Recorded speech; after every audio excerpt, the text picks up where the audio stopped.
राम राम मंडळी, कसं आहे? बरं आहे का?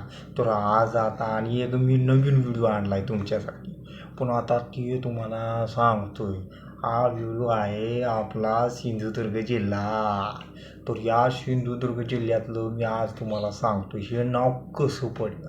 तर आता तुम्हाला सांगितल्या पद्धतीनं हे तुम्हाला माहीतच आहे, मी सांगत चालू आहे.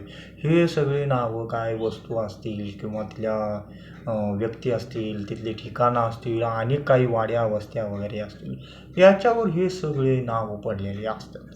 मग आता ह्यात तुम्हाला जर सांगायचं झालं तर तुम्हाला काही वेगळं सांगायलाच नको, आहे का नाही? बरं आहे ना? मग त्याआधी तुम्हाला माहीतच आहे माझ्या व्हिडिओला तुम्ही काय करायचं आहे. तर लाईक आणि सबस्क्राईब करायला विसरायचं ना, आणि शेवटपर्यंत हा व्हिडिओ तुम्ही बघत राहायचं. त्यावेळी तुम्हाला ते कळलं या गावाचं नाव कसं पडलं किंवा शहराचं नाव. तर सिंधुदुर्ग हे तुम्हाला माहीतच असेल. या नावाचा उगम कसा झाला, तर छत्रपती शिवाजी महाराजांनी अरबी समुद्रात मालवण किनारपट्ट्याजवळ बांधलेल्या एका ऐतिहासिक जलदुर्गावरून याचा उगम झालेला आहे. या नावावरनंच या मागं काहीतरी ऐतिहासिक कारणं किंवा भौगोलिक कारणं आहेत, असं आता मी तुम्हाला सांगतोय. तर सिंधू म्हणजे तुम्हाला माहीतच आहे समुद्र, आणि दुर्ग म्हणजे किल्ला. तर या दोघांचं मिळून सिंधू आणि दुर्ग म्हणजे सिंधुदुर्ग असं, या समुद्रीतील किल्ला असा याचा अर्थ होतो.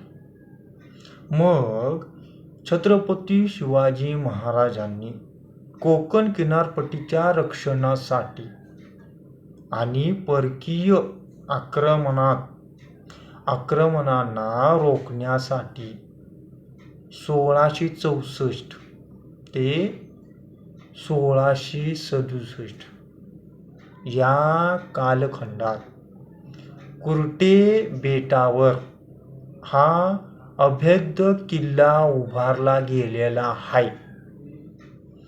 तर त्यातील याचं महत्त्वाचं असं सांगायचं आहे की हा किल्ला जलदुर्गाचे एक विशिष्ट प्रसिद्ध उदाहरण मानलं जातं.